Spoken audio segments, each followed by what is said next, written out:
নানি থাক না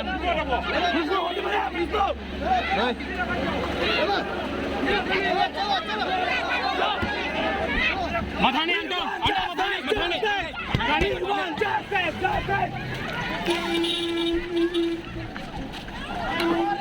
अरे यार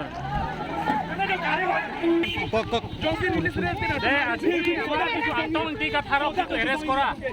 যিটো আমাৰ Karbi Anglong autonomous council CMA youth direction মতে এৰেষ্ট কৰিছে যিটো বিথুঙত যিটো ঘটনা ঘটিছে আমাৰ APSC দলৰ পৰা মুঠ 100 জন অলৰেডি বঠালাংছ যিটো আমি কেছটো আমি ৰেজিষ্টাৰ কৰা হৈ গ'ল তেওঁলোকে আজি একজনো এৰেষ্ট কৰা নাই তেওঁলোকে আজি গুণ্ডামি কাম কৰি আছে